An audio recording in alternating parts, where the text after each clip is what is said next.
Previously on the Persona Challenge Run. I have got way too much fishing footage now. Wakaba can only use wind and physical skills, meaning that if we have a persona with wind and physical reflex, we cannot take damage this entire fight. I have finally managed to get this bad boy. Highlights include Myriad Truce, which is a ridiculously powerful move.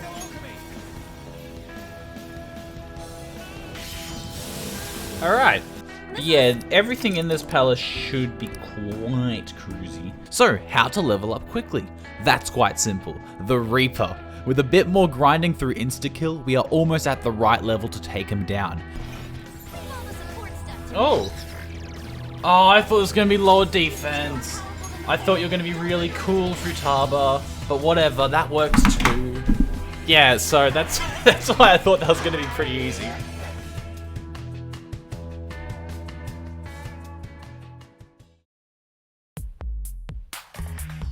This palace has a simple goal: obtain 5 letters from the 5 mini-boss fights and take down Shido.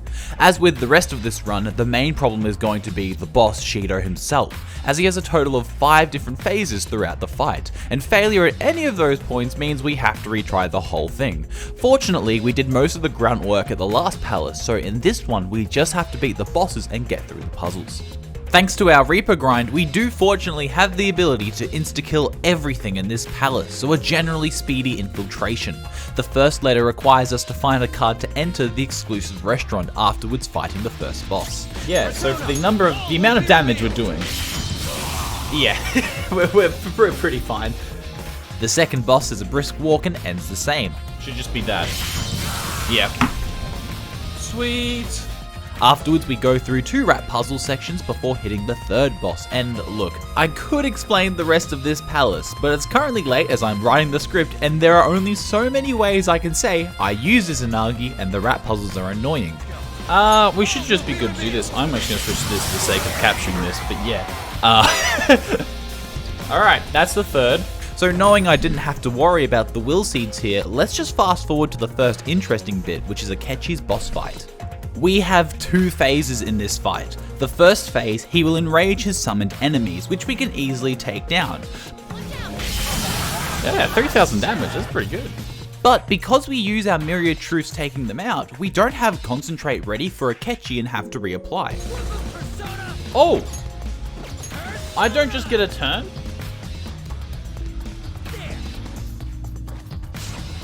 This might be bad. I might have screwed myself up here. He's going next. Oh, fuck. That's not a physical attack, that's a bless attack. On Joker, no, that doesn't work. No! This gives him a turn to attack, and unfortunately, this immediately ends our first attempt. Now, this isn't actually too much of an issue for us. Akechi can perform almighty, physical, curse, and bless attacks. With the limelights and spotlights we have, we can force Akechi to attack a certain character. Now, our Izanagi repels physical damage, and we can nullify bless and curse damage with the St. Hemlin's badge. We can now just Myriad Truce with the concentrate applied and win this first phase.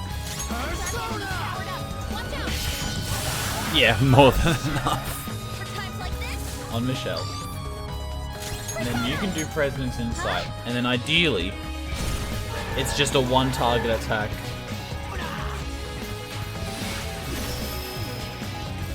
Cool. And then this should just kill him. Great. I'm glad that worked out so easily. The second phase is very similar, except Akechi will apply barriers. Almighty attacks, however, go through magic barriers, and because this is technically a new fight according to the game, we have a concentrated Myriad Truce ready to go. So this should just kill him. Oh, it doesn't! Oh! Interesting. Oh, is that only a barrier? Okay, that's fine. Oh, and then a curse skill, but that's attacking Joker. Alright, cool. Almighty attacks go through barriers. That's that done. Awesome! Alright. That's everything done. Shido's fight is unlike anything we've experienced yet, and it's mainly in part to how the structure of it really messes up how we've approached everything else.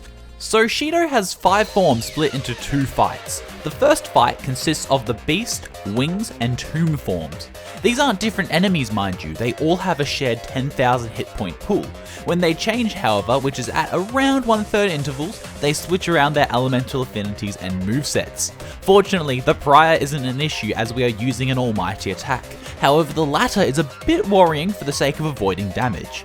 However, my idea here is that I could probably do enough damage in the first turn to force him to change forms and not attack. And this should be pretty easy considering everything we've got so far. Izanagi, our level difference, and an auto concentrate is very powerful. While you can't kill him until he has changed to his final phase, you can get him to 1 HP, so we should be all fine. For those of you who do not know, Shido has 5 phases. 3 of them consist of the first 5 with about 10,000 HP, and he switches through them at 2/3 health remaining and 1/3 health remaining. My theory is that if I just do enough to get to like the trigger of that, then I should be fine, because he won't be able to do attack, he's just going to change his form. Let's just go for it though. Oh. So I'm pretty sure that's going to force him to change, and then I'm going to have to just attack him again. This is second form. You know, I might have over prepared for this. Alright, and we kill him now and that's that. Okay, so that's the first 3 phases. Hang on. I thought this was going to be a big spectacle. The second fight, however, would be much harder. Samael and True Samael both have lower HPs, but they don't share this HP unlike the first fight. I can defeat the first Samael really easily with the auto concentrate. However, the second one, I'm not going to have that concentrate ready, and I'm going to have to spend a turn on that before I can attack. This was the battle plan, so we steeled ourselves and went for it. So, I'm pretty sure I get first move here as well. These muscles aren't just for show. Okay. Alright, we still got one more. This is now True Samuel.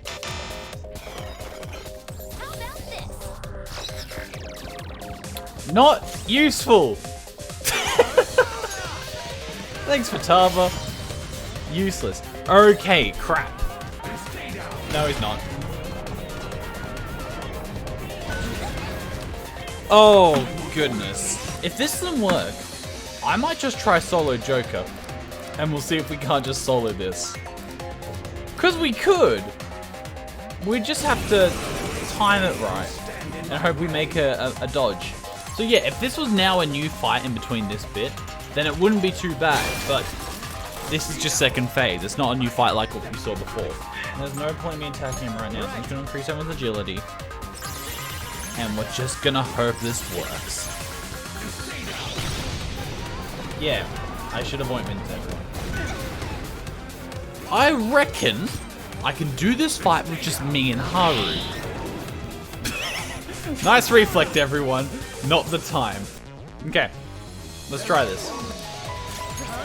Why do I still have everyone? What? The game forces you. Are you serious? Oh! Oh my goodness! Thank you! Futaba, I love you! Thank you! Yes! Okay, I think we're fine. Oh my god!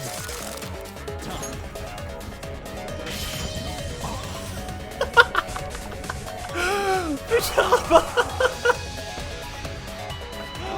Oh, that was amazing! Okay, I definitely picked up my mic during that, but Jesus! Well, that's that done! I always thought we were gonna have to, like, just magic ointment and eventually evade it. This works too. Oh. With incredible luck, we finally finished up Shido and have entered the endgame. While waiting for the day of reckoning, we cleaned up a few confidants that might come in handy. But quite frankly, nothing more was left to prepare, and everything we've achieved will now make or break this run as we take on Yaldabaoth and the Holy Grail in the depths of Mementos.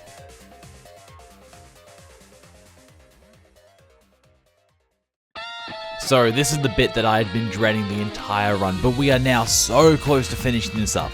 Yaldabaoth in both of its forms is very worrying. High HP with almighty attacks we are unable to reflect. With all the work we have done, it was just going to come down to good RNG. With my Reaper grind being the last time I visited Mementos, I had to quickly finish the last few floors, but straight after we headed into the prison towards the depths of Mementos. So, we should be able to just myriad truths pretty much all of this. A few puzzles, they're fun puzzles though in this game. I have got a cuppa next to me. Let's do it. Along with some chocolate. I've got nourishment. Focus. I think we should finish this today. Or at least we're going to try again. So yeah, the angels might be a bit interesting, but I don't think anything has particularly high HP. It's just going to be the Holy Grail and Yaldabaoth. Now, fortunately, first Holy Grail fight, we're forced to lose anyway, which under the rules of this run, doesn't means I don't have to worry about taking damage. We'll be able to breeze through all this, fortunately. That is if I can remember the solutions. But I do like how they lead in with Shido being like the final boss right, and then like that's gonna end the game. And then you kill Shido and you're expecting like a big round of applause. But then it like nothing happens. I think that this game did that well in my opinion. Because I genuinely thought when I was first playing through this game, like legit, I thought that was the end, that was it. It's like, nope, you still got a whole nother palace to go. Massive unrelated tangent aside, we moved on to this forced encounter, which I completely was not prepared for as you begin it surrounded. Seriously, the game only pulls this on you like twice, and I immediately took damage because of it. I reckon I'll actually add my Discord. When we get to oh! Excuse me? So after quickly fusing something that can stop wind damage from getting through, we move on to the next few puzzles and quickly finish them, along with any enemies we find because we are fortunately still high enough level for insta-kills. You can get around a lot of the technicalities of challenge runs if you allow insta-kills, and I personally do. And here's my reasoning for saying insta-kill, use it for whatever challenge run you want, right? You have to grind so high of level where that's a challenge in itself. And B, if you're at the point where you can use insta-kill, you've probably done the hardest bit of the run anyway on like just normal enemies. And all you're doing at that point is just increasing the time it's going to take for you to complete your run. I don't think it's... You don't have to necessarily limit yourself off of it. I think it's a fine thing to use. It also... Insta-kill does allow a lot of runs that would otherwise be impossible. It's like the item-only run. It is technically possible. Like, you could absolutely technically do it. Like, the biggest hurdle is Kamoshida's palace, right? After that, it's quite easy. It's just a grind in that, like, kind of first, second, third, like, that palaces. And I haven't done this myself, by the way. This is just, like, what I would imagine. And so, like, insta-kill in the fourth palace is totally acceptable because you've done the worst of it. You don't need to keep punishing yourself after that point. But out of the interest of, let's just see if I can avoid these attacks anyway, because it would be kind of funny. Let's just only send me. The first fight with the Holy Grail is no stress for us, as this initial encounter is a forced loss and so damage here is irrelevant. Essentially, it heals itself when you do enough damage, and we do more than enough to get the cup to heal. After it does this a few more times, we get kicked to the Velvet Room to deal with Igor the Imposter. Now, I'm going to try and not press the take the deal button here. Even though we're speeding through this at an alarming rate, we're forced to lose this. I'm quite certain in saying as well. Alright. Now, don't take the deal, Jack. Don't take the deal.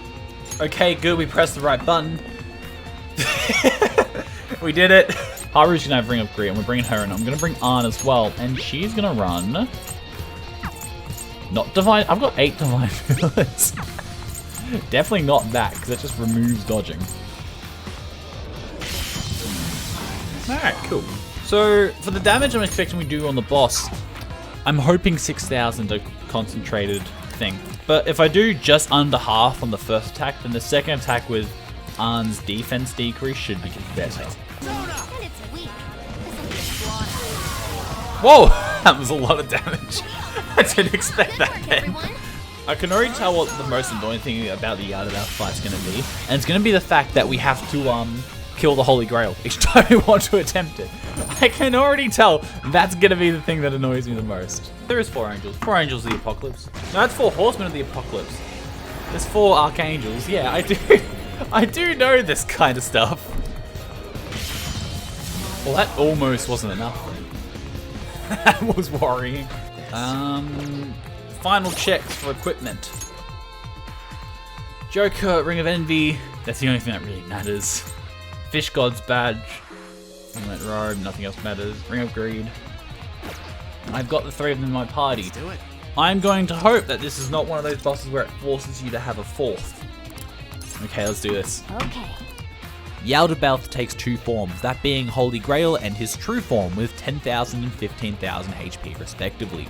Both of them utilize almighty attacks, meaning we have to get some good dodges in order to finish this unscathed.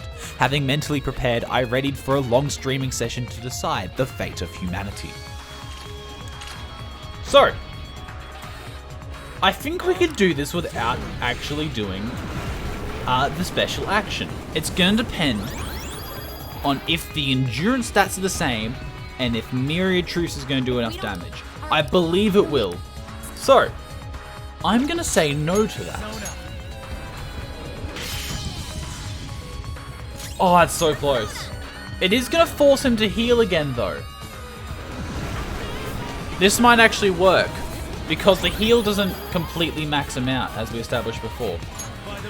And we are going to do enough damage where his only action is going to be healing. And it don't matter if we use too much SP in this bit, just because we do get it all back. Oh, we killed it. Nice. It's because we had the lower defense. Okay, cool.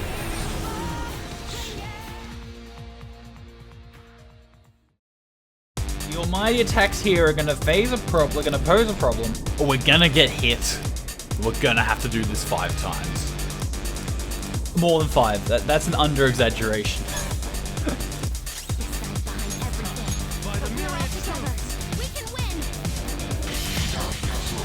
Alright. Decent damage there. So whenever he spawns a new item of equipment, that equipment gets to do an action. So it is going to attack us. So I think it's the gun first. And we got a deal.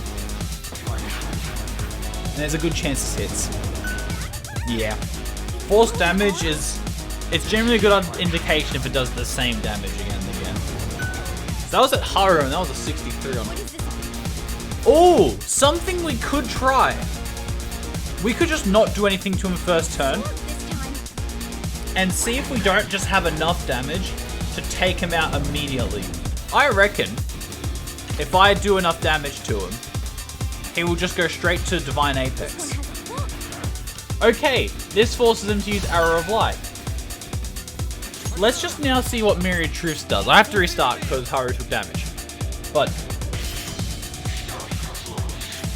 oh. Yeah, again, let's just see what happens here. Because there is a good chance he just goes straight to Divine Apex now. Yes! Okay, that is the solution here. He's summoning everything to use his abilities on. Okay. Either at Joker or on. And if you miss, that'd be wonderful. But just to check damage here. Yeah, more than enough. I've also managed to in the space of this run, managed to single-handedly break my chair. And it's not, I can't lean back on my chair anymore, it's so annoying. It is forcing me to sit up straight though. So, kind of a blessing in disguise. Let's hope this is enough. Looking for a dodge. No, because, yeah, there is one other solution I've got. Okay. I have another solution. And it's getting auto Tarakaja on his Inagi, basically. Oh! Oh, nice. Okay, we got it. We're gonna get rid of Victory Cry. Nah. Am I gonna get rid of Victory Cry? Let's get rid of Repel Physical, because that's easily replaced. We can put that back on. At the very least, we should now just be able to instantly kill Mr. Holy Grail. Cool. Let's see how much damage this does. That's pretty good. Oh, please be enough. Please be enough. I don't think it is. I don't think that was enough.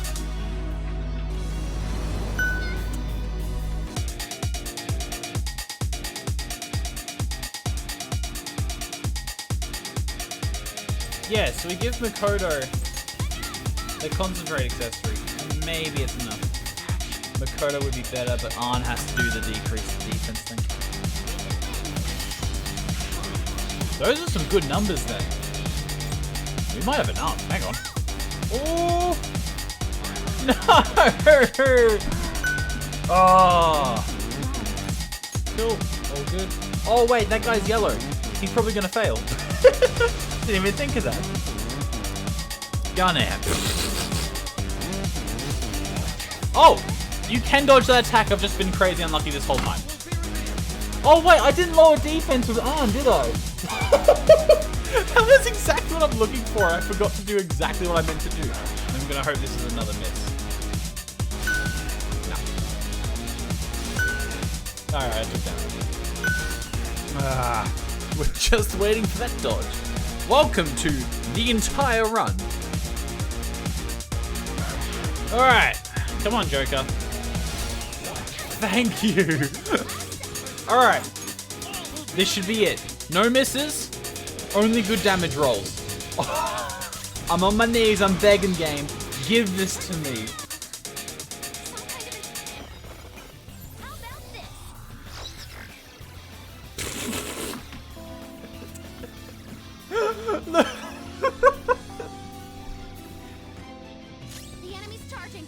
Oh my Futaba! Not needed. Am I supposed to just attack him? By the myriad troops.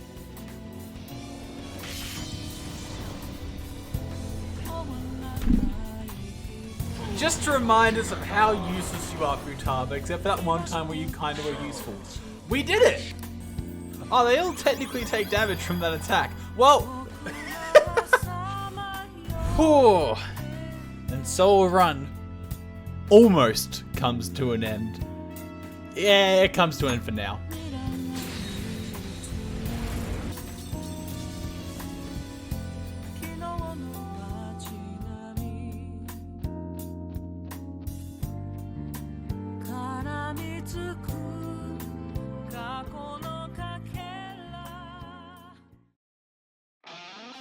With the third semester rolling around, we are reintroduced to Kasumi and Akechi as we have one final palace to take care of.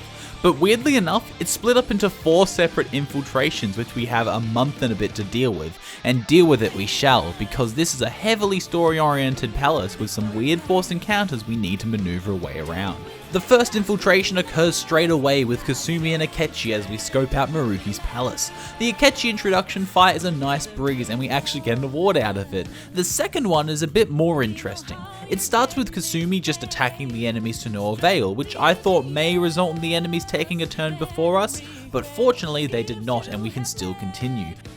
But the final bit, that being against Maruki's summon here, completely catches me off guard with the wind attacks hitting my party, and after equipping some accessories, I then realized an almighty attack could also get me here. This guy has 2 turns kinda out of nowhere. It's a complete anomaly to really anything else we fought. I made so many attempts to take this guy down until I decided to just vent my anger at this guy with Izanagi. To then realize that this is a fight with force damage in it. This is the encounter we unlock Michelle's showtime with Akechi, and I wasted so much time not realizing this. Moving on with a bit of anger at myself, we talk to all of our party members and enter into the second infiltration with just Akechi and myself. These fights against Kasumi offer a real challenge, not because of this first bit where we're forced to lose and can do enough damage anyways so it's not a problem. The second fight is very annoying. Because our teammates join us here in this fight, and I, having completely forgotten, didn't equip either Ryuji or Morgana before I took down Yaldabaoth, I now can't give them any evasion increasing items. Whoops. so I do have to try many times in order to get the RNG needed to dodge the initial attack. Hello everyone, this is Jack, just to let you know that I lost the footage I'm referring to here, so let me add 10 to the counter and let's call it even. Alright, back to your regularly scheduled viewing. But then we take her straight down and leave the palace. The next time we are free, we head straight back in to complete everything up to the Forced Mementos gate. The final stretch presents a bit of a worry. Even at max level, we are now unable to insta-kill enemies in some instances. Enemies we can insta-kill are highlighted green using our third eye. Anything else we have to stay away from, so I am paying a bit more attention in this point of the game. The main mission here is to defeat these enemies, dodge all the ones here, and make it to the monitoring room. It's crazy to think these forced encounters gave me so much trouble last run, but here we are just blasting through things. In many ways, this run has been such an improvement thanks to some of the options we now have in ending fights, but the introduction of a failure mechanic means I feel as if no progress is being made at all sometimes.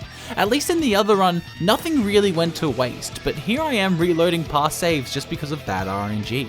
With this fight over, the third semester opens up fully for us to talk with confidants, so before I continue, I decide to complete some final awakenings. I awaken Futaba and Makoto, and then head back into Mementos to unlock what we needed to for the palace. Then I quickly finish off the rest before heading back in. I genuinely can't remember the reason behind me deciding I should complete these party members, but it really didn't matter too much in the long run. Going through some classic VHS tapes, we discover the password to these question doors, and even though I know the answers to all of them, we still have to watch these videos. After successfully passing our weekly dose of theoretical morality, we have the color bridge puzzles that genuinely took me so long I had no idea what I was doing for this. I clearly was not thinking straight as I finished that puzzle, but with that bout of slight brain malfunction over, we have finally reached the end of our infiltration with only one person standing in our way. Maruki's final fight has 4 phases, Azathoth 1 and 2 along with Adam Kadmon 1 and 2. The last form is a scripted section, so we only have the first 3 we really need to worry about. Azathoth 1 and 2 both contain extra enemies in the form of tentacles, but fortunately we can just use these to baton pass our way to victory. With correct use of Life Wall and some nice dodges, we can easily survive until we can take them down. Adam Kadmon has some interesting abilities that I hope to completely ignore by pumping out damage as soon as possible. With the game plan set, it was time to fight.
Another interesting challenge run down. I must say, this one went a lot more smoothly than I had anticipated. There were moments of absolute annoyance and heartbreak, but it was definitely worth the effort to be here.